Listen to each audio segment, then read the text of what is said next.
Hello everyone, स्वागत है आप सभी का dedicated civil services exam platform पे। साथियों, आज की क्लास में हम लोग जुलाई 2026 का जो क्रॉनिकल मैगजीन है उसके जितने भी वन लाइनर पॉइंट्स दिए गए हैं उन सारे वन लाइनर पॉइंट्स को हम लोग थोड़ा थोड़ा संक्षिप्त ब्रीफ करते हुए उसको फटाफट से एक क्लास में कंप्लीट करेंगे।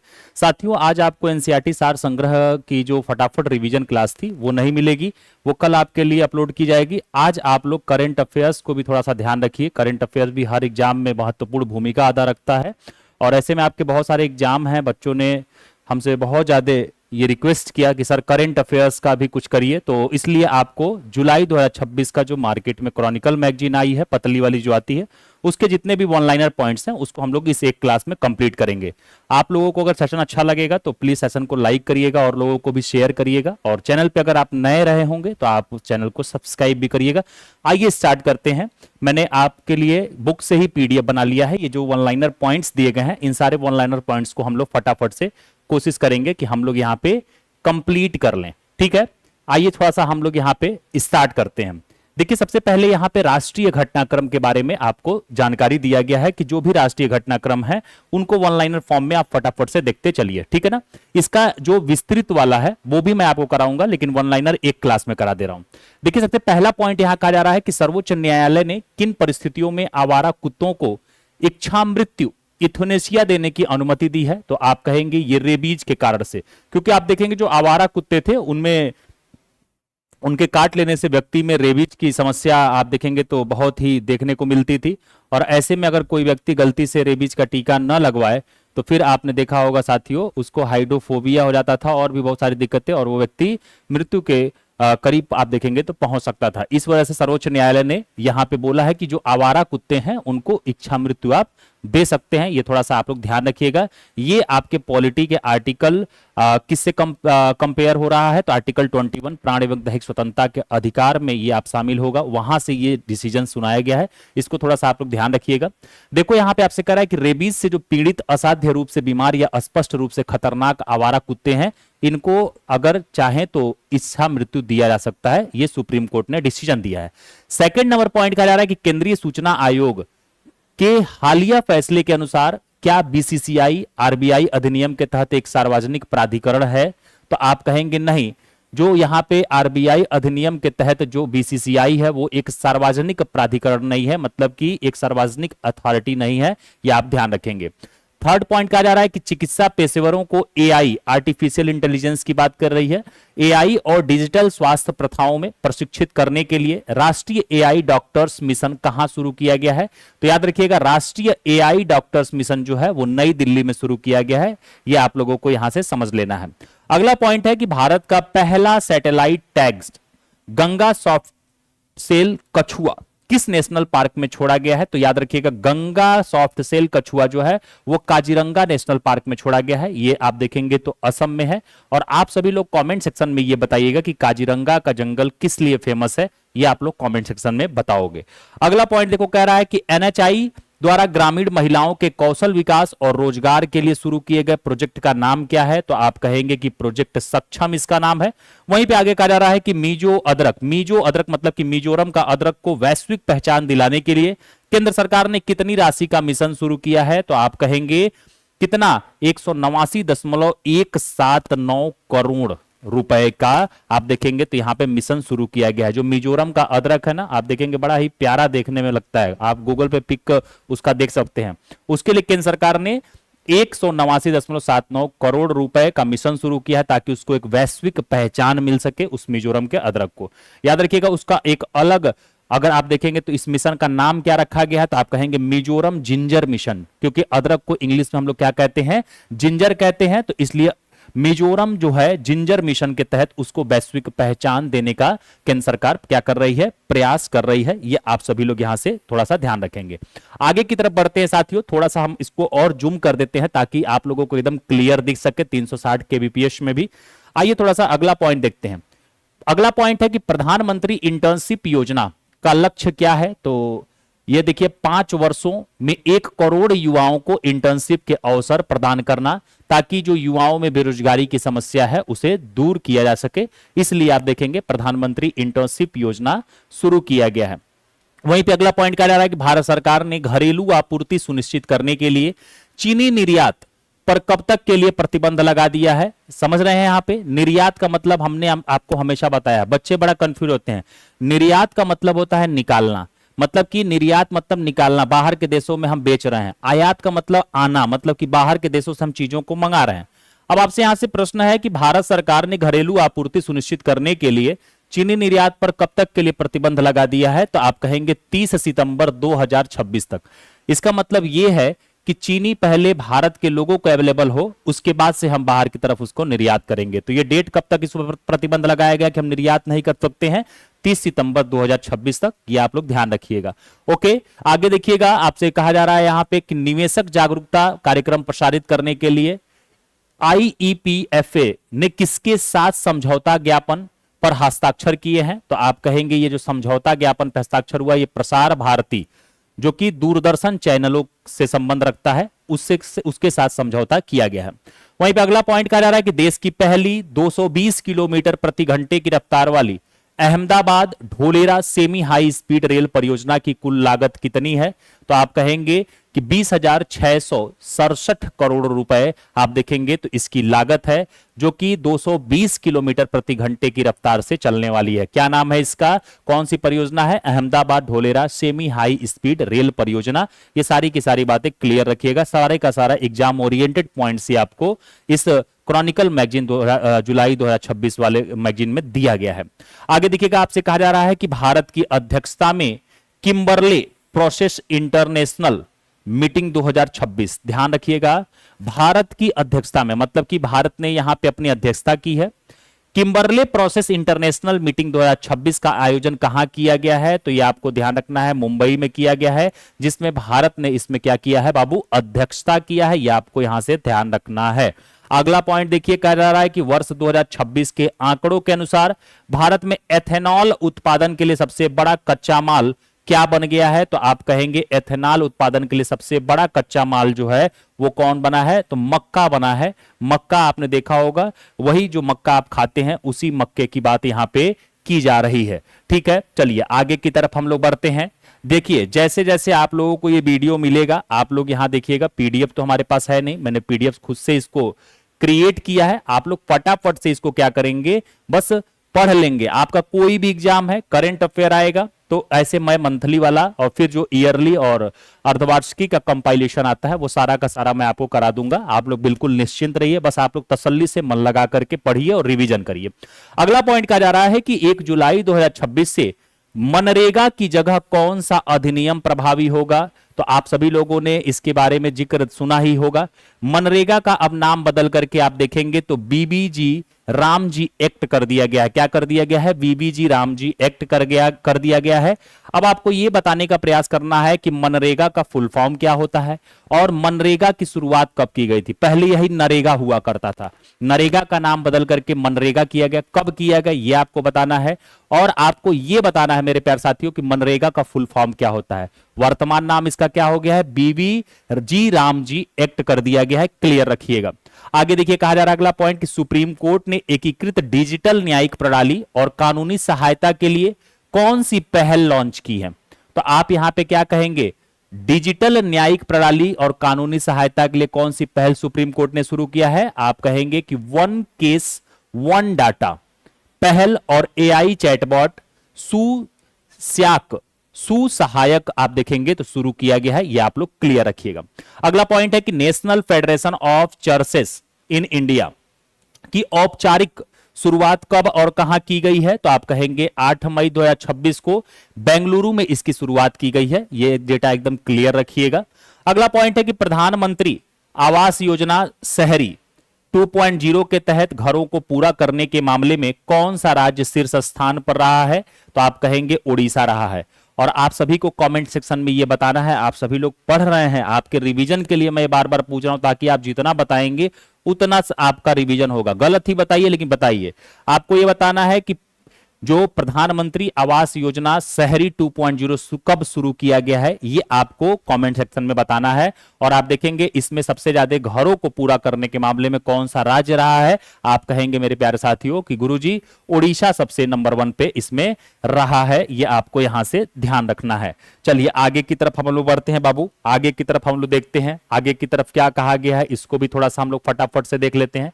कुछ और भी चीजें हैं जो राष्ट्रीय में आपकी इंपॉर्टेंट चीजें हैं जो कि दी गई हैं, इनको भी देख लीजिए आप लोग फटाफट से। देखिए अगला पॉइंट क्या कहा जा रहा है, कहा जा रहा है कि 2027 की जनगणना के लिए गणनाकारों की पहचान के लिए क्या नई व्यवस्था की गई है। तो यहां पे देखिएगा जो अभी आप देख रहे हैं ना, नई जनगणना कराई जा रही है। आप लोगों ने देखा होगा कि घरों घरों में जाकर के आप लोगों के घरों तक भी जो शिक्षक हैं उनको लगाया गया है कि वो जनगणना करें, ठीक ना, ताकि नया डेटा आ सके।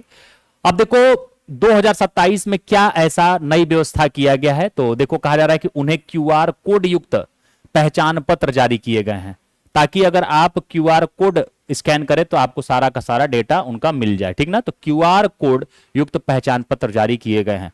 2011 के बाद से जनगणना इस बार लेट हो चुकी है, लेकिन 27 तक आपकी ये नई वाली जनगणना आ जाएगी, ठीक ना। जबकि 10 ही वर्ष पे होना था, इस बार 10 वर्ष का अतिक्रमण हो गया है। ये थोड़ा सा आप सभी लोग यहां पे ध्यान रखेंगे। आगे देखिएगा अगला पॉइंट है कि एनसीआरबी 2024 की रिपोर्ट के अनुसार भारत के किस शहर में बच्चों के खिलाफ सबसे अधिक अपराध दर्ज किए गए हैं।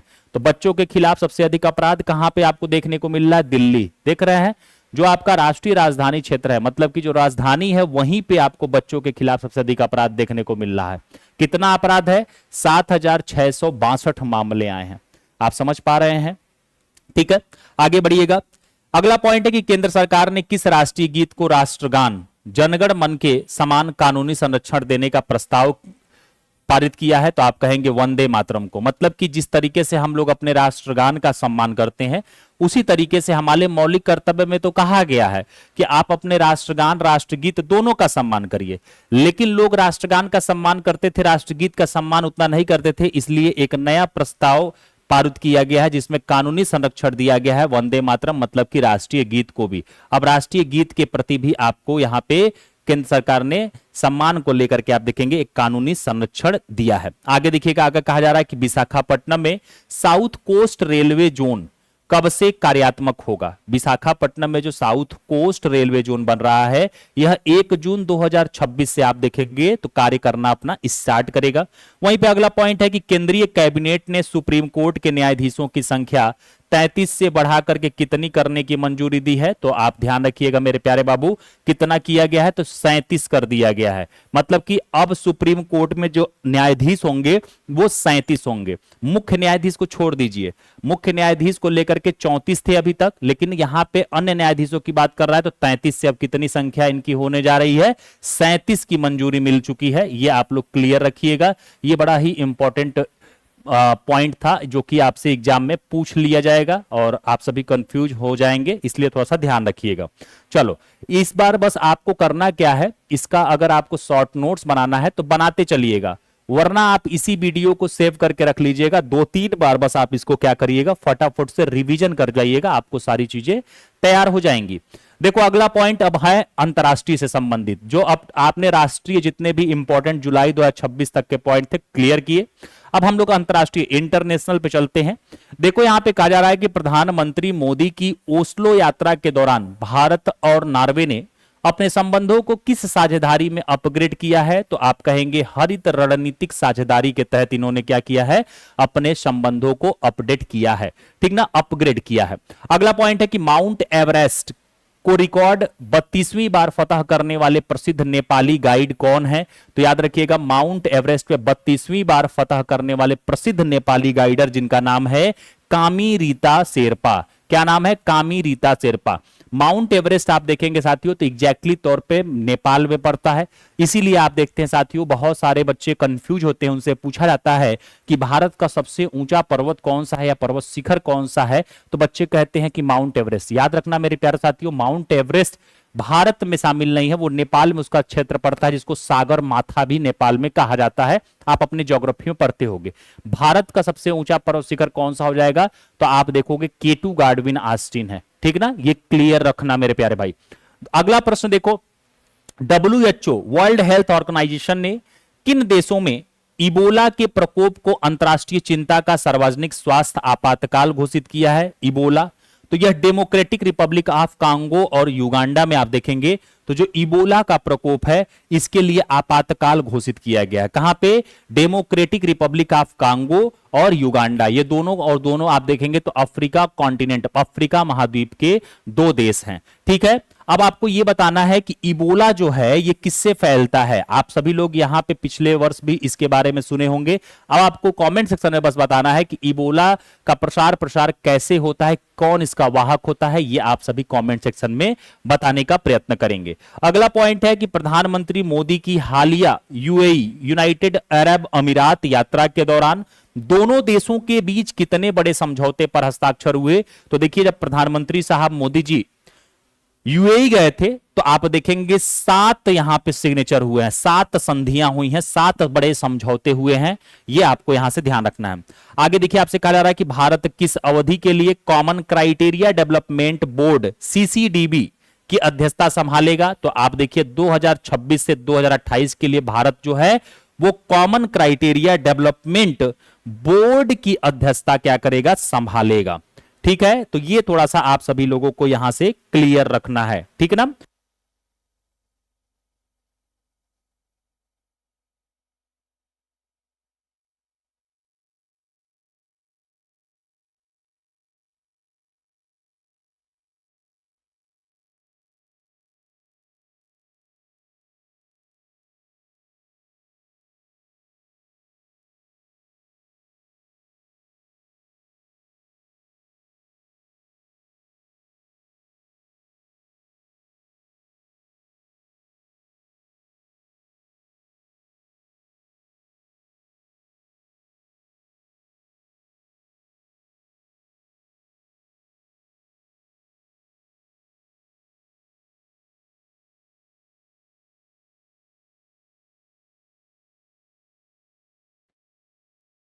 सॉरी, थोड़ा सा आप लोग ध्यान रखिएगा।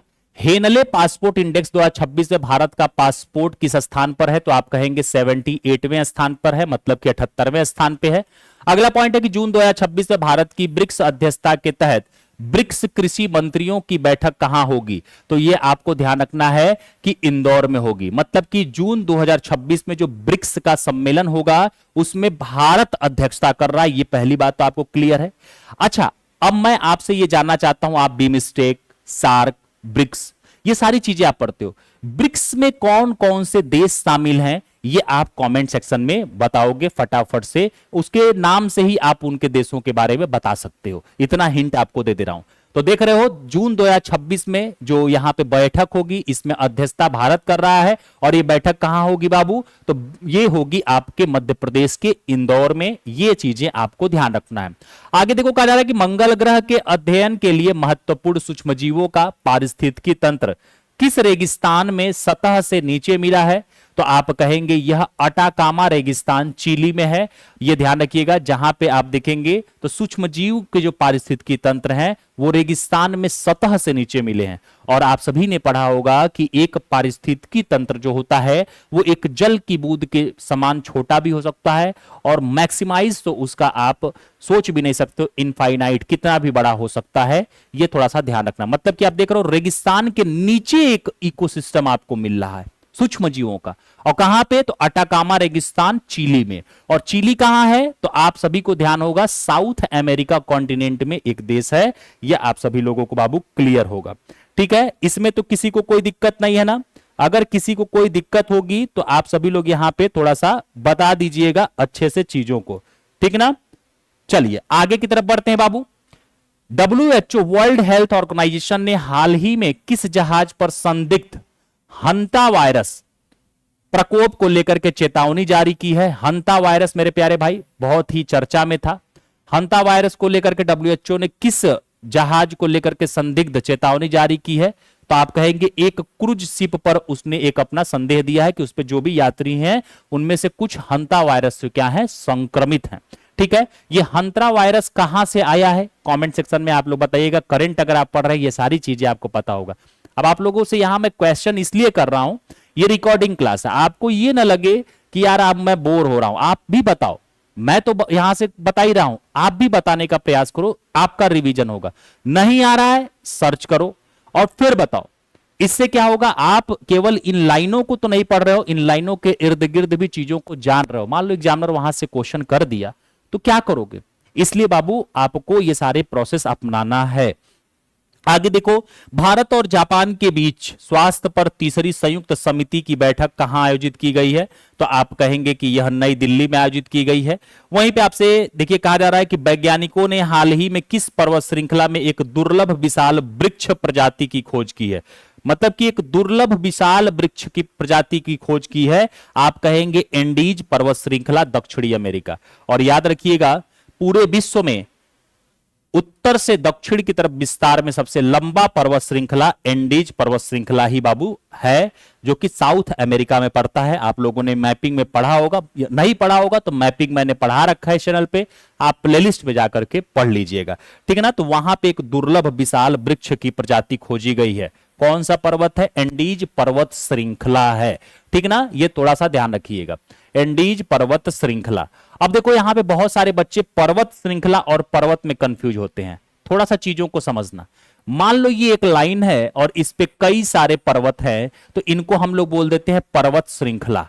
लेकिन अगर ये एक पर्वत केवल यहां है, इसको हम लोग स्पेशली बोल देते हैं पर्वत, ठीक ना। तो पर्वत श्रृंखला और पर्वत के बीच जो डिफरेंस है, उम्मीद करता हूं कि आप सभी मेरे प्यारे साथियों आप लोग समझ चुके होंगे, ठीक ना। नहीं समझ में आएगा तो आप लोग फिर से कमेंट सेक्शन में पूछ लेना, ठीक ना। चलो आगे की तरफ हम लोग बढ़ते हैं। अब आगे देखिए यहां पे कुछ बातें और दी गई हैं, इनको अब हम लोग फटाफट से देख लेते हैं। देखो कह रहा है अगला पॉइंट कि पानी के नीचे सबसे बड़ा भारतीय तिरंगा फहराकर गिनीज विश्व रिकॉर्ड कहां बनाया गया है, तो आप कहेंगे राधानगर बीच, अंडमान निकोबार द्वीप समूह पर। मतलब कि पानी के नीचे भारत का सबसे बड़ा आप देखेंगे भारतीय तिरंगा फहरा करके गिनीज विश्व रिकॉर्ड बनाया गया है, ठीक ना। कहां, अंडमान निकोबार द्वीप समूह में, राधानगर बीच पे, ठीक ना। आगे देखिए अगला पॉइंट है कि वर्ल्ड प्रेस फ्रीडम इंडेक्स 2026 में भारत की रैंकिंग क्या रही है, तो वर्ल्ड प्रेस फ्रीडम इंडेक्स आप देखेंगे तो इसमें भारत की रैंकिंग 2026 में 157 नंबर रही है। मतलब कि इसमें 6 स्थान की गिरावट आपके भारत के रैंक में देखने को मिली है। ये थोड़ा सा साथियों आप सभी लोग यहां पे क्या करेंगे, क्लियर रखेंगे, इसको थोड़ा सा आप सभी लोग ध्यान रखिएगा। 1 मिनट थोड़ा सा आप लोग वेट करिएगा, बस थोड़ा सा कुछ अर्जेंट कॉल है।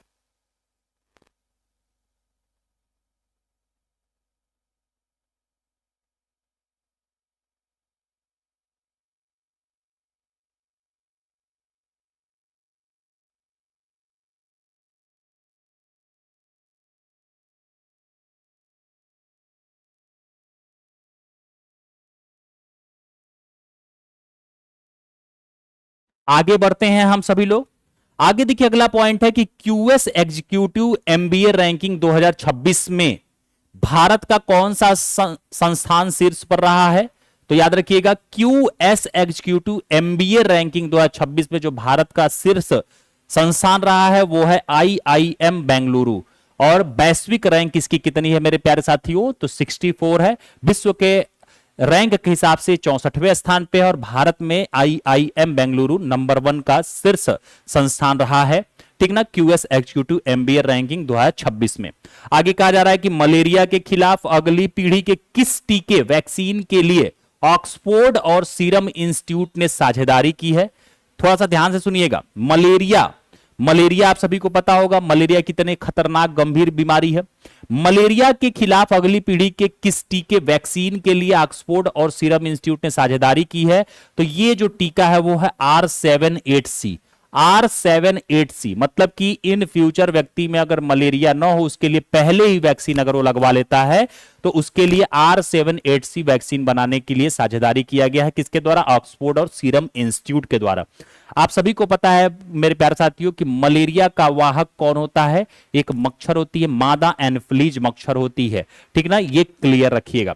आगे देखिए कहा जा रहा है कि फ्रांस ने किस वर्ष तक प्राकृतिक गैस जीवाश्म ईंधन को पूरी तरह समाप्त करने का लक्ष्य रखा है, तो ये आपको ध्यान रखना है वर्ष 2050 तक फ्रांस ने कहा है कि हम अपने यहां प्राकृतिक गैस को पूरी तरह, मतलब कि जो जीवाश्म ईंधन होता है उसको पूरी तरह हम क्या करेंगे, जीरो कर देंगे, खत्म कर देंगे 2050 तक।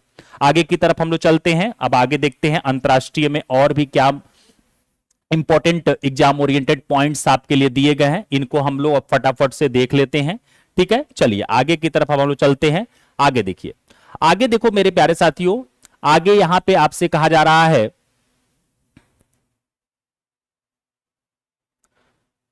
फ्रांस के रोडमैप के अनुसार कोयला और तेल को क्रमशः कब तक समाप्त करने की बात की गई है, तो आप कहेंगे कोयला को 2030 तक और तेल को 2045 तक समाप्त करने की बात की गई है।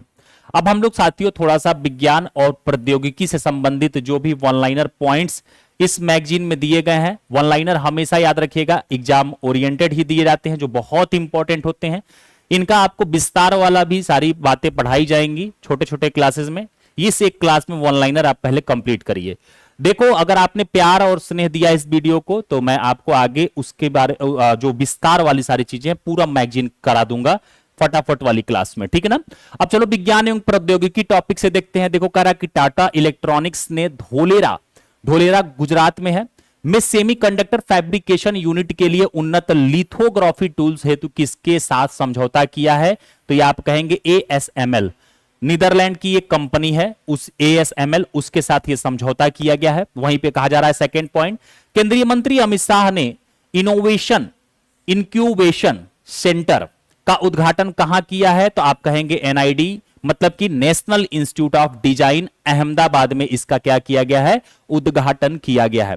वहीं पे अगला पॉइंट है कि मिशन मौसम के तहत किस संस्थान ने जलवायु startup incubation centre, climate startup incubation centre शुरू किया है, तो आप कहेंगे IITM, मतलब कि भारतीय उष्णकटिबंधीय मौसम विज्ञान संस्थान पुणे ने, याद रखिएगा, मिशन मौसम के तहत जलवायु स्टार्टअप इन्यूबेशन सेंटर की शुरुआत की है। कौन शुरू किया है? IITM, भारतीय उष्णकटिबंधीय मौसम विज्ञान संस्थान पुणे ने इसकी शुरुआत की है। ये आप सभी लोगों को थोड़ा सा क्लियर रखना है। चलो आगे की तरफ हम लोग चलते हैं। अब आगे की तरफ देखते हैं और भी क्या विज्ञान एवं प्रौद्योगिकी में चीजें दी गई हैं, इनको भी अब हम लोग थोड़ा सा साथियों क्लियर करते हैं।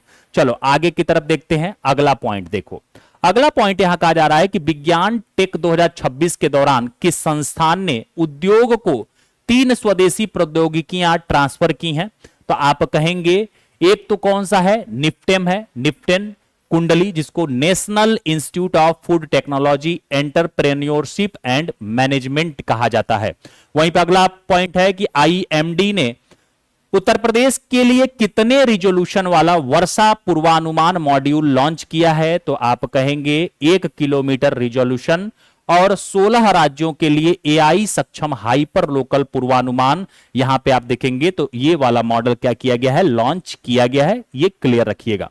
आगे देखिए, आपसे कहा जा रहा है कि ABPM JAY auto adjudication hackathon 2026 का मुख्य उद्देश्य क्या था, तो आप कहेंगे कि क्लेम प्रोसेसिंग, मतलब कि बीमा दावों के निपटान के लिए AI समाधान विकसित करना, ये इनका क्या था, उद्देश्य था। ठीक ना, ये इनका क्या था, उद्देश्य था। आगे बढ़िए, आगे कहा जा रहा है कि नेशनल टेक्नोलॉजी डे पर CSIR ने कितनी स्वदेशी तकनीकों को उद्योगों को हस्तांतरित किया है, तो आप कहेंगे नेशनल टेक्नोलॉजी जो डे मनाया गया उसमें कितनी स्वदेशी तकनीक उद्योगों को हस्तांतरित किया गया, तो 13 स्वदेशी तकनीकों को आप देखेंगे तो हस्तांतरित किया गया है। ये आप सभी लोग यहां से ध्यान रखिएगा, क्योंकि अगर हम स्वदेशी पे सारी चीजों का अगर थोड़ा बहुत हम निर्भरता बढ़ा दें तो ठीक है, अपना ही भारत क्या होगा, उससे विकसित होगा, विकास करेगा, हम दूसरे देशों पे निर्भर नहीं रहेंगे बहुत ज्यादा। ठीक ना, ये थोड़ा सा हमें ध्यान रखना है। आगे बढ़िएगा साथियों, आगे कहा जा रहा है कि म्यूल अकाउंट और साइबर वित्तीय धोखाधड़ी रोकने के लिए किन 2 संस्थानों ने हस्ताक्षर किया है, तो आप कहेंगे 14C, मतलब कि Indian cyber crime coordination centre, और RBIH, मतलब कि रिजर्व बैंक इनोवेशन हब। मतलब कि याद रखिएगा 2 संस्थान इस पे सिग्नेचर किए हैं कि Indian cyber crime coordination centre, और दूसरा आप देखेंगे साथियों तो रिजर्व बैंक इनोवेशन।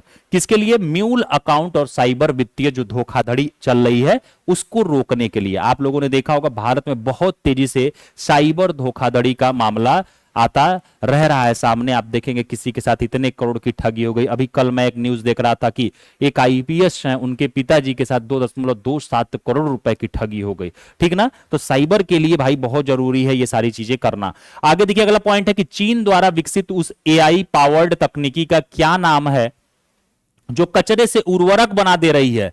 भाई साहब एआई देख रहे हैं, आर्टिफिशियल इंटेलिजेंस, कचरे से उर्वरक तैयार कर दे रहा है ये एआई। देखो एआई जितना बेस्ट है, लेकिन एआई आने के बाद से बहुत सारे लोगों का रोजगार भी जा रहा है, लेकिन एआई जब से आया तब से बहुत सारी चीजें सुधर भी गई हैं। अब देखो ये कचरे से उर्वरक बना रहा है चीन में एआई पावर्ड तकनीकी। यह कैसे? यह तकनीकी नाइट्रेट अपशिष्ट जल को अमोनिया उर्वरक में बदल देती है रूम टेम्परेचर पर। समझ रहे हैं, रूम टेम्परेचर पे बदल देती है और इस आधार पे वो कचरे को क्या कर दे रही है, उर्वरक के रूप में बदल दे रही है। अभी तो आपने देखा होगा कि बहुत सारे कचरों का समाधान करने के लिए आप देखेंगे सड़कें बनाई जा रही हैं। नितिन गडकरी साहब ने एक नई पहल शुरुआत की, बहुत जगह इससे सड़कें बनी हैं और अच्छी टिकाऊ सड़कें बन रही हैं। कचड़े कपड़े को सड़कों के नीचे कर दीजिए, जिससे कि कचड़ा भी खत्म हो गया और उसके ऊपर सड़कें भी बन गई, फालतू का इधर उधर नहीं फैला। तो समझ रहे हैं, ये चीन देख रहे हैं किस तरीके से उर्वरक बना दे रहा है अपने कचरों को, ठीक है, एआई के प्रयोग से। चलिए आगे की तरफ बढ़ते हैं। अब चीन उन क्या है कि विकसित देश हैं, और हम लोग अभी विकासशील के मुद्दे में चल रहे हैं, तो बहुत सारी चीजें हैं जो अभी हम लोगों को थोड़ा समय लगेगा चीजों में। आगे देखिए अगला कह रहा है अर्थव्यवस्था वाला टॉपिक में हम लोग चलते हैं, अर्थव्यवस्था टॉपिक देख लेते हैं। कहा जा रहा है कि अफगानिस्तान में कस्टम लैब इंफ्रास्ट्रक्चर विकसित करने के लिए तालिबान ने किस देश की कंपनी के साथ $86 मिलियन का सौदा किया है? तो आप कहेंगे भारत की एक कंपनी के साथ आप देखेंगे तो ये $86 मिलियन का सौदा किया गया है अफगानिस्तान ने। ठीक ना, ठीक है, ये थोड़ा सा ध्यान रखिएगा, क्या विकसित करने के लिए? कस्टम लैब इंफ्रास्ट्रक्चर विकसित करने के लिए। अगला पॉइंट है आर्थिकी में कि भारत और यूएई ने हाल ही में किन क्षेत्रों में सहयोग के लिए समझौता ज्ञापन पर हस्ताक्षर किए हैं? तो आप कहेंगे रणनीतिक पेट्रोलियम भंडारण और बढ़ी हुई एलपीजी आपूर्ति के क्षेत्र के लिए यहां पे विशेष सिग्नेचर किया गया है। अगला पॉइंट है कि हाल ही में यूरोपीय संघ ईयू ने भारत को किस विशिष्ट निर्यात सूची में शामिल किया है? तो आप कहेंगे समुद्री उत्पादन, मैरीन प्रोडक्ट्स निर्यात करने वाले देशों की सूची में आप देखेंगे तो यूरोपीय संघ ने भारत को निर्यात सूची में शामिल किया है, यह थोड़ा सा ध्यान रखेंगे। अगला पॉइंट है कि RBI reserve bank of India ने गंभीर वित्तीय और अनुपालन समस्याओं के कारण किस बैंक का लाइसेंस आप देखेंगे तो रद्द कर दिया है? तो आप कहेंगे सर्वोदय कोऑपरेटिव बैंक का लाइसेंस रद्द कर दिया गया है। क्यों? क्योंकि वह वित्तीय और अनुपालन समस्या, वो जो आरबीआई का गाइडलाइन था उसको सही से फॉलो नहीं कर रहे थे। इस वजह से आप देखेंगे रिजर्व बैंक ऑफ इंडिया ने सर्वोदय कोऑपरेटिव बैंक का लाइसेंस जो है वो रद्द कर दिया है। तो ये आपको यहां से थोड़ा सा ध्यान रखना है। आगे की तरफ बढ़ते हैं, हम सभी लोग आगे बढ़ते हैं। देखो फटाफट से इसको रिवीजन कर लीजिएगा। मैं थोड़ा सा अपनी क्लास में फालतू बात करने से बचता हूं, ताकि क्या होता है ना कि जो सीरियस बच्चे होते हैं वो केवल और केवल कंटेंट देखना चाहते हैं। इस वजह से मेरे प्यारे साथियों याद रखिएगा, थोड़ा बहुत मैं भी सीरियस रहता हूं, ऐसा मेरा रीजन नहीं है, ठीक ना। और क्लास भी बहुत लेंदी करने का क्या मतलब है, फटाफट से आप कंप्लीट कर लो जितना, क्योंकि आपके ऊपर वैसे ही बर्डन रहता है पढ़ने का, पढ़ाई का, और कम से कम छोटे क्लास में अगर करा दूंगा तो आपके लिए और फायदेमंद हो जाएगा। दूर दराज में बच्चे हैं जिनको ये क्रॉनिकल मैगजीन नहीं मिल पाती है, वो भी यहां से फायदा ले लेंगे। चलिए आगे बढ़िए। अगला पॉइंट यहां पे कहा जा रहा है उबर ने भारत में अपना पहला डेटा सेंटर बनाने के लिए किस भारतीय समूह के साथ साझेदारी की है? तो आप कहेंगे अडानी ग्रुप के साथ साझेदारी की है। उबर वही है जो आप लोग गाड़ी वगैरह, राइड वगैरह बुक करते हैं। अगला पॉइंट है कि विदेशी बीमाकर्ताओं पर निर्भरता कम करने के लिए भारत द्वारा लॉन्च किए गए $1.5 अरब के बीमा पूल का नाम क्या है? तो ये ध्यान रखिएगा, भारत मरीन इंश्योरेंस पूल, जिसको आप शॉर्ट टर्म्स में BMIP कहते हैं। वहीं पे आगे देखिए कहा जा रहा है कि सेबी ने अल्टरनेटिव इन्वेस्टमेंट फंड्स की प्रक्रिया को तेज करने के लिए किस मैकेनिज्म का प्रस्ताव दिया है? तो आप कहेंगे कि गरुड़ इसका नाम है, गरुड़, जिसको ग्रीन चैनल मैकेनिज्म भी आप कह सकते हैं। इस मैकेनिज्म का प्रस्ताव दिया गया है, ठीक ना, किसके द्वारा? सेबी के द्वारा। आगे देखिए अगला पॉइंट है कि भारत और यूरोपीय संघ ने ट्रेड एंड टेक्नोलॉजी काउंसिल के तहत किस क्षेत्र में 169 करोड़ रुपए संयुक्त प्रोजेक्ट शुरू किया है। तो आप कहेंगे इलेक्ट्रिक वाहन बैटरी रिसाइकलिंग के लिए, क्योंकि आप देख रहे हैं कि वैसे ही प्रदूषण हो रहा है और ऐसे में इलेक्ट्रिक व्हीकल के लिए आप देखेंगे तो भारत सरकार भी बढ़ावा दे रही है। दिल्ली में तो आप देखेंगे कि कुछ डिस्काउंट भी मिल रहा है जो इलेक्ट्रिक व्हीकल खरीद रहे हैं मुख्यमंत्री की तरफ से। तो इलेक्ट्रिक व्हीकल वाहन की जो बैटरी रिसाइकलिंग है उसके लिए आप देखेंगे भारत और यूरोपीय संघ ने ट्रेड एंड टेक्नोलॉजी काउंसिल के लिए 169 करोड़ रुपए का संयुक्त प्रोजेक्ट क्या किया है, शुरू किया है। आने वाले समय में हमको लगता है कि पेट्रोल डीजल की खपत कम हो जाएगी जैसे जैसे इलेक्ट्रिक व्हीकल को बढ़ावा मिलने लगेगा। वहीं पे हम आगे की तरफ बढ़ते हैं साथियों, आगे की तरफ थोड़ा सा हम लोग बढ़ते हैं। अगला पॉइंट अब आप देखिएगा यहां पे आपसे क्या कहा गया है। अगला पॉइंट कहा जा रहा है कि नेशनल स्टॉक एक्सचेंज में सुरक्षित डिजिटल गोल्ड ट्रेडिंग के लिए क्या लॉन्च किया गया है जो भौतिक सोने द्वारा समर्थित है। तो आप कहेंगे इलेक्ट्रॉनिक गोल्ड रिसिप्ट शामिल किया गया है। वहीं पर अगला पॉइंट है कि भारतीय कंपनियों ने हाल ही में किस देश में रिकॉर्ड $20 बिलियन के निवेश का वादा किया है। तो आप कहेंगे अमेरिका यूएसए में। कहां पे? अमेरिका यूएसए में। ये आपको यहां से थोड़ा सा ध्यान रखना है, ये आपको थोड़ा सा यहां पे मेरे प्यारे साथियों क्लियर रखना है, इसको थोड़ा सा आप सभी लोग यहां पे ध्यान रखेंगे। अब चलिए अगला जो मुद्दा है उसको थोड़ा सा हम लोग देख लेते हैं। और अगला पॉइंट आ गया आपका जो कि है खेल से संबंधित मुद्दा। खेल वाले मुद्दे को आप लोग फटाफट से देख लीजिएगा। देखिए खेल वाले में क्या क्या है। पहला पॉइंट है कि एशियन बॉक्सिंग अंडर 15 चैंपियनशिप 2026 में भारत ने कुल कितने पदक जीते हैं। तो आप कहेंगे कि कुल 27 पदक जीते, जिसमें से 9 जो थे वो क्या थे, स्वर्ण पदक भारत ने जीता है। किसमें? एशियन बॉक्सिंग अंडर 15 चैंपियनशिप 2026 में कितने पदक है भारत के? कुल 27, जिसमें से 9 स्वर्ण हैं। अगला पॉइंट है कि एसएआई और माई भारत ने कॉमनवेल्थ गेम्स 2030 की तैयारी के लिए किस शहर हेतु पहल शुरू की है। तो आप कहेंगे अहमदाबाद के लिए। वहीं पर अगला पॉइंट है कि जुलाई अगस्त 2026 में 22वें कॉमनवेल्थ टेबल टेनिस चैंपियनशिप की मेजबानी कौन सा भारतीय शहर करेगा। तो आप कहेंगे ये कौन करेगा? तो दिल्ली करेगा इसकी मेजबानी। कौन सा? 22वें कॉमनवेल्थ टेबल टेनिस चैंपियनशिप की मेजबानी भारत करेगा। भारतीय शहर कौन सा करेगा? दिल्ली करेगा। अगला पॉइंट देखिए, सान मर्फी को हराकर 2026 वर्ल्ड स्नूकर चैंपियनशिप का खिताब जीत करके किसने इतिहास रचा है। तो आप कहेंगे वू ईजे ने ये खिताब जीता है। वहीं पर अगला पॉइंट है कि थॉमस कप 2026 में भारतीय टीम को सेमीफाइनल में फ्रांस से हारने के बाद किस पदक से संतोष करना पड़ा। तो आप कहेंगे ब्रॉन्ज मेडल से। ब्रॉन्ज को आप बोलते हैं कांस्य।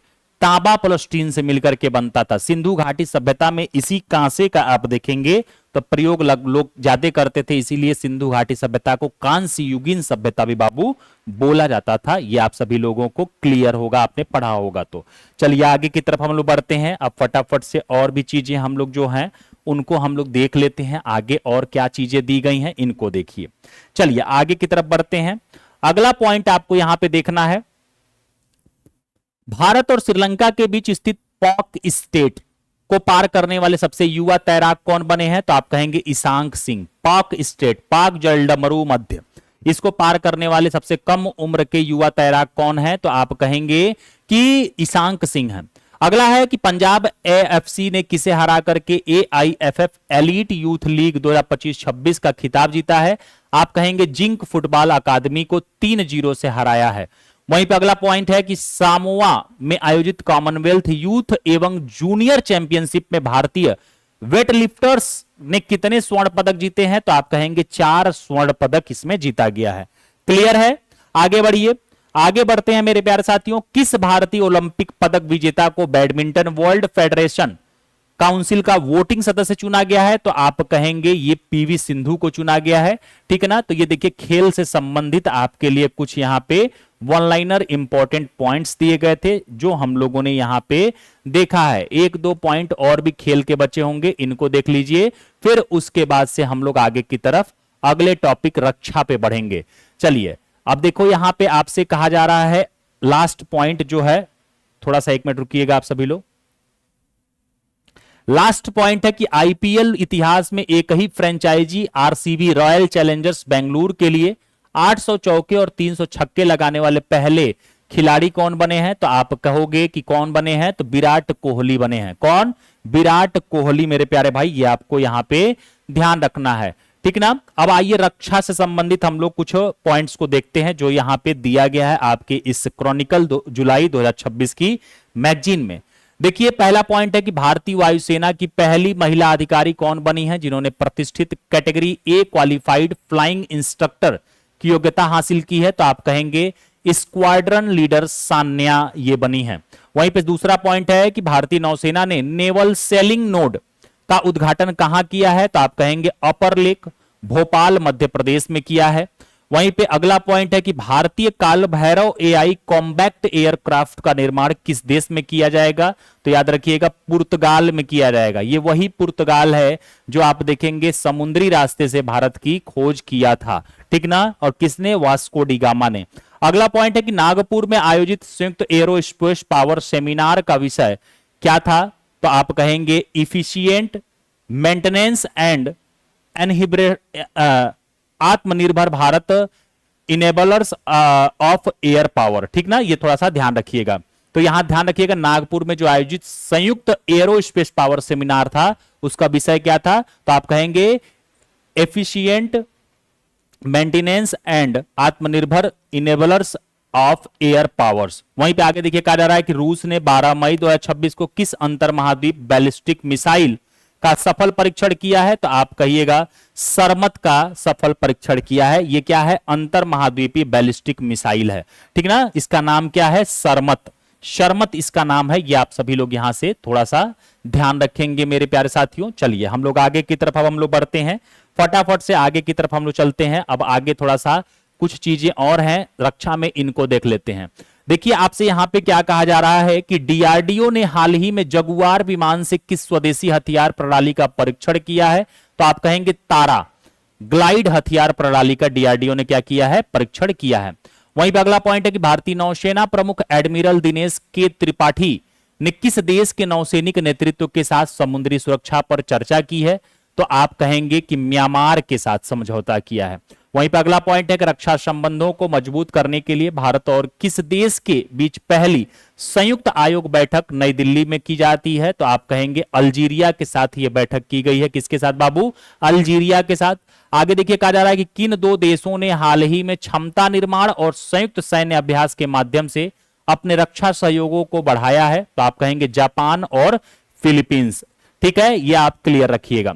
आगे देखिए कह रहा है कि 4 मई 2026 को भारत और कंबोडिया के बीच शुरू हुए सैन्य अभ्यास के दूसरे संस्करण का नाम क्या है? तो आप कहेंगे सिनबैक्स 2 इसका नाम है। क्या नाम है? सिनबैक्स 2।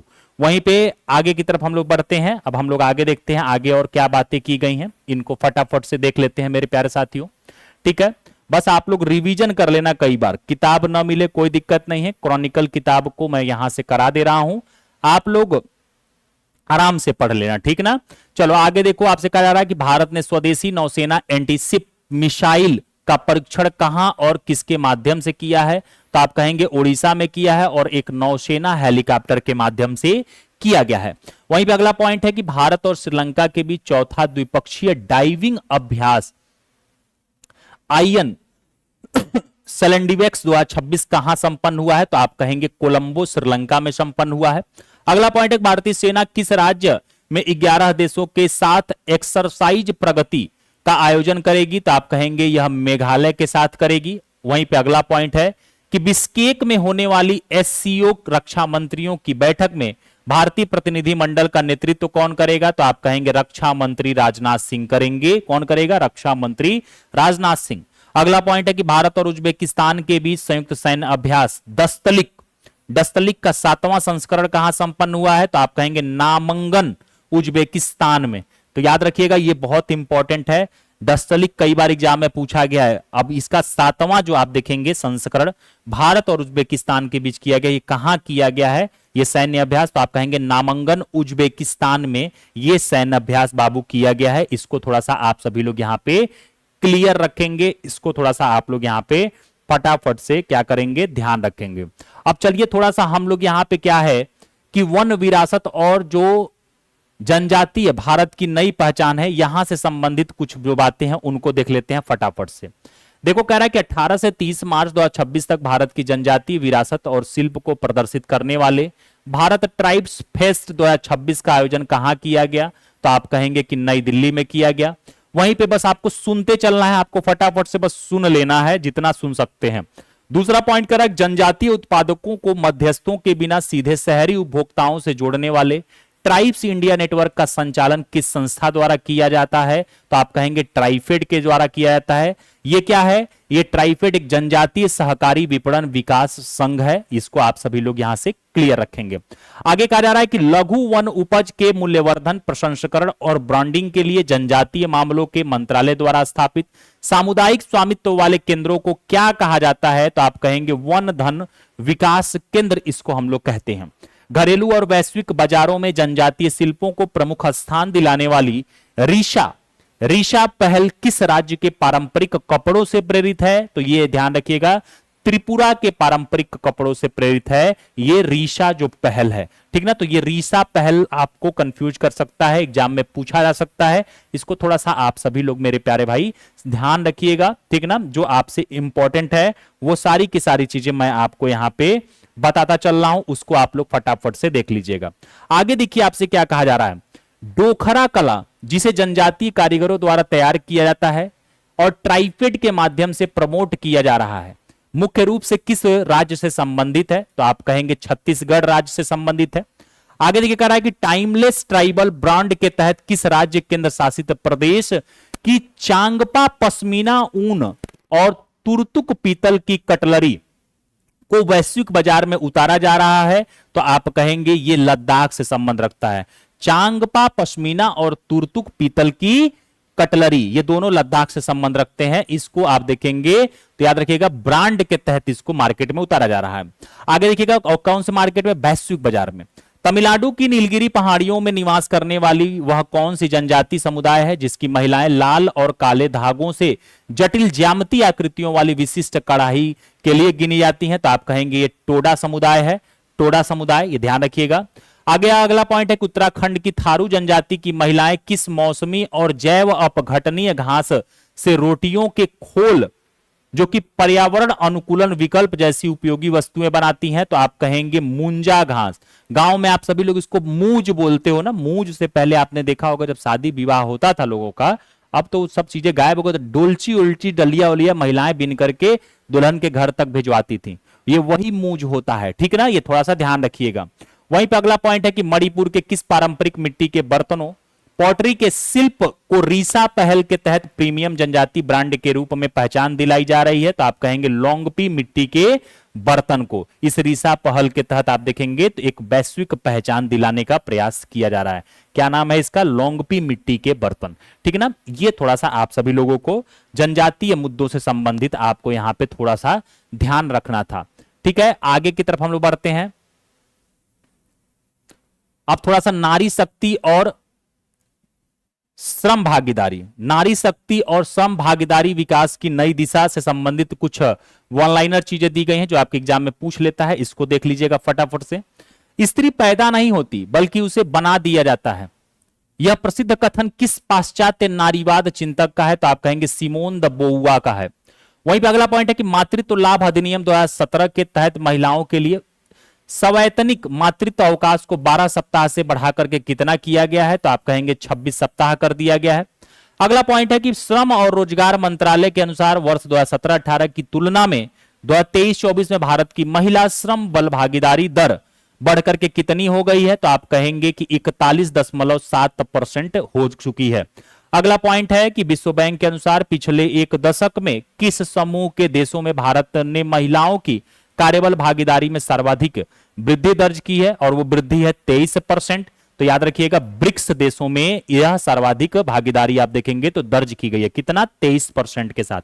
अगला पॉइंट है और लास्ट पॉइंट है महिलाओं से संबंधित की इंडियाज ब्रेकआउट मूवमेंट रिपोर्ट के अनुसार किस वर्ष तक भारत में कार्यबल में शामिल होने वाले नए सदस्यों में महिलाओं की हिस्सेदारी आधे से अधिक होने का अनुमान है, तो आप कहेंगे वर्ष 2030 तक, मतलब कि श्रम बल में आधी हिस्सेदारी महिलाओं की हो जाएगी, ये आप सभी लोगों को यहां से थोड़ा सा ध्यान रखना है। अब देखो यहां पे क्रॉनिकल मैगजीन वाले एक बड़ा ही अच्छा काम करते हैं, ये बड़ा ही मुझे अच्छा लगा। जो योजना और कुरुक्षेत्र की बुक आती है अलग से, वो आपको न पढ़नी पड़े, उसके लिए उसके इंपॉर्टेंट्स वन लाइनर पॉइंट्स को वो क्या करते हैं, इसी अपने किताब में शामिल कर देते हैं। तो देखिए आपके लिए एक पंत 100 काज के काम के बराबर इन्होंने काम किया है। आइए देखते हैं आपके कुरुक्षेत्र वाली जो मैगजीन है उसमें क्या कुछ खास बातें दी गई हैं, इनको भी फटाफट से देख लीजिए।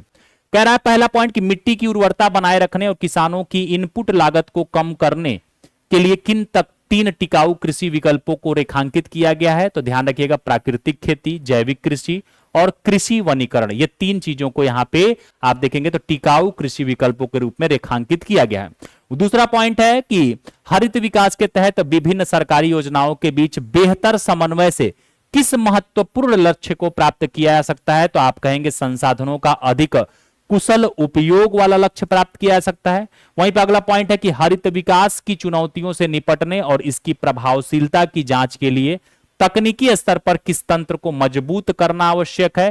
तो याद रखिएगा डिजिटल निगरानी तंत्र। कौन सा है? डिजिटल निगरानी तंत्र। अब आइए थोड़ा सा हम लोग आगे की तरफ बढ़ते हैं और जो कुरुक्षेत्र की किताब आती है उसी से कुछ वन लाइनर पॉइंट्स यहां पे शामिल किए गए हैं, इंपॉर्टेंट एग्जाम ओरिएंटेड, और टॉपिक है स्वयं सहायता समूह और हरित भारत के निर्माण में सामुदायिक शक्ति। यहां से कुछ बातें हम लोग देखते हैं।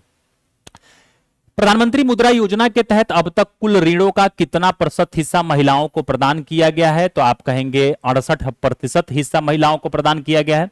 वहीं पे दूसरा पॉइंट है कि ग्रामीण महिलाओं को छोटे व्यवसाय शुरू करने में सहायता हेतु दीनदयाल अंत्योदय योजना राष्ट्रीय ग्रामीण आजीविका मिशन के अंतर्गत कौन सा प्रमुख उद्यम संवर्धन कार्यक्रम संचालित है। तो आप कहेंगे स्टार्टअप विलेज एंटरप्रेन्योरशिप प्रोग्राम। और आपको कमेंट सेक्शन में बताना है कि दीनदयाल अंत्योदय योजना कब शुरू किया गया था। आपसे कई बार आपका यूपी पीसीएस में आरओ में प्रश्न पूछा जा चुका है। आगे देखिए आपसे कह रहा है कि जीरो बजट प्राकृतिक खेती को एसएसजीएस के माध्यम से सबसे बड़े पैमाने पर बढ़ावा देने वाले 2 प्रमुख राज्य कौन से हैं। तो आप कहेंगे आंध्र प्रदेश और तेलंगाना है।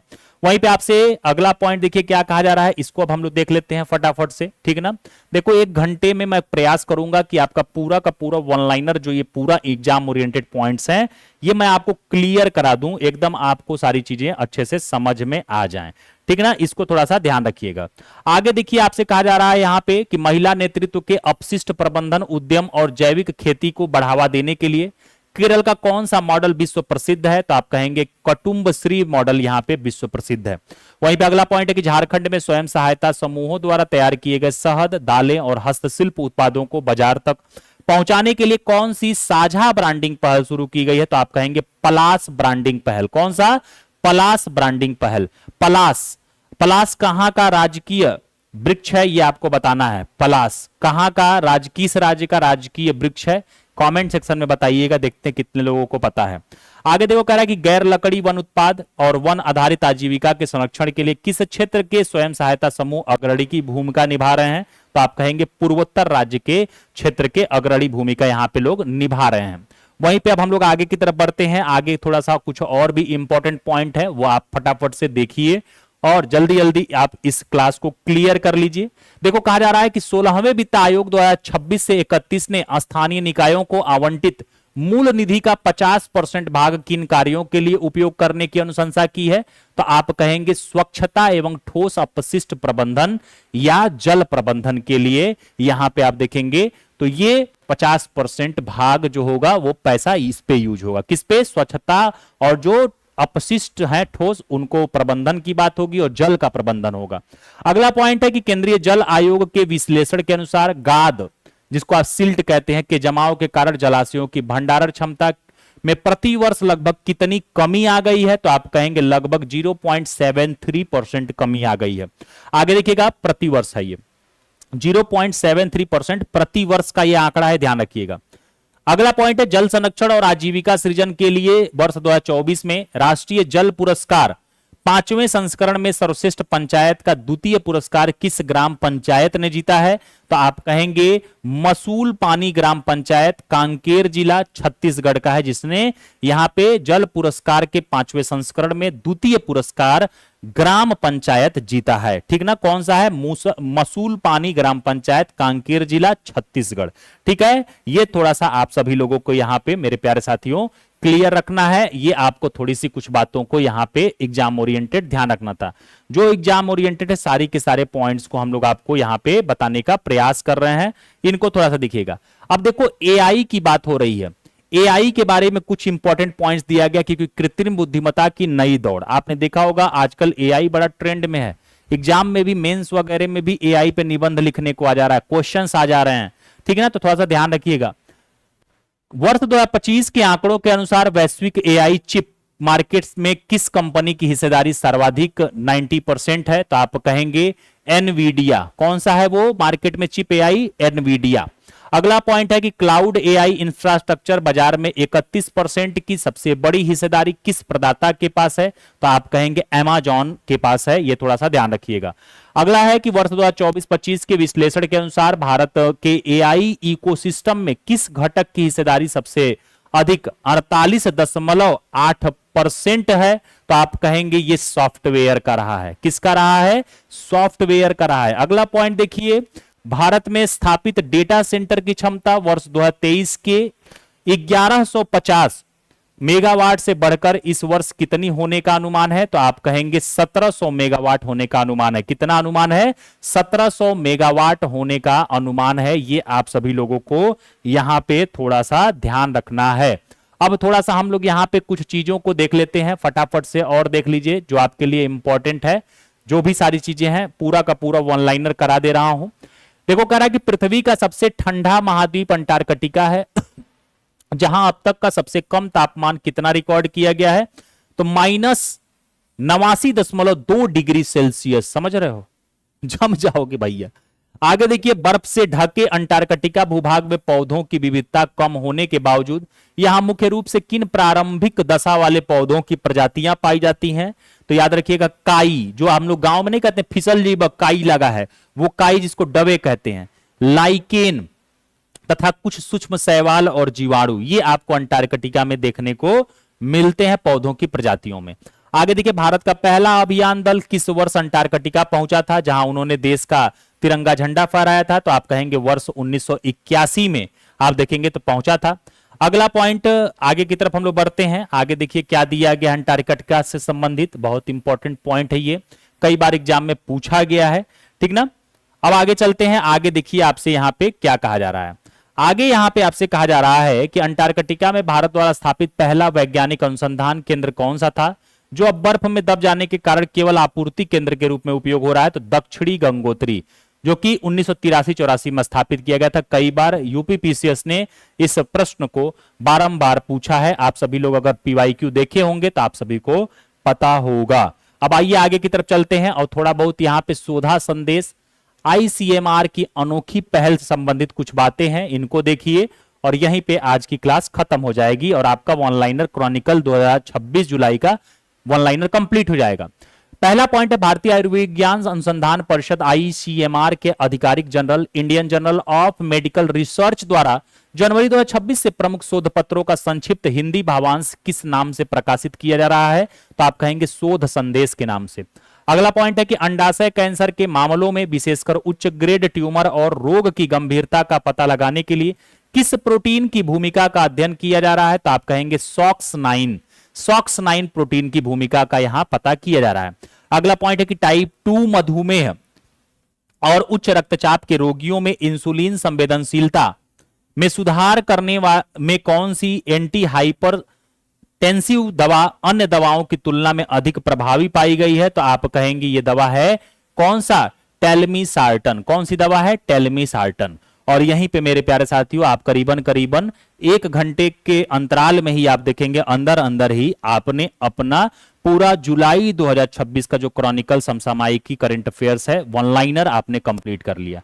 अब आप लोगों को इस वीडियो पे आप जितना प्यार देंगे, स्नेह देंगे, शेयर करेंगे, लाइक करेंगे, कमेंट करेंगे, अगर मुझे लगा कि आप इस पे बहुत अच्छा आपको जरूरत है, आप इसको प्यार स्नेह दे रहे हैं, तो आगे आप जैसा कहेंगे वो करंट अफेयर में आपको इसका जो पूरा विस्तृत वाला भी है, वो भी मैं आपको पढ़ा दूंगा अच्छे से। तो साथियों उम्मीद करता हूं कि आपको समझ में आया होगा। बस इसको आप पढ़ लीजिएगा, सुन लीजिएगा, 2-3 बार आपकी चीजें तैयार हो जाएंगी। हर मंथ का करा दूंगा, ईयरली करा दूंगा, कंपाइलेशन करा दूंगा, सारा क्लियर करा दूंगा।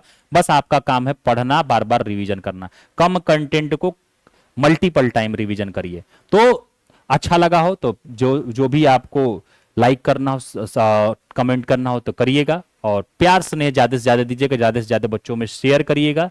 और आगे की तरफ अगर आपको क्लास चाहिए तो आप लोग जरूर कमेंट सेक्शन में बताइएगा। करंट अफेयर चाहिए तो ठीक है, मैं आपको करंट अफेयर भी प्रोवाइड कर दूंगा। तो थैंक यू सो मच, मिलते हैं अगली क्लास में अगले एक नए टॉपिक के साथ। थैंक यू सो मच, आप सभी को जय हिंद।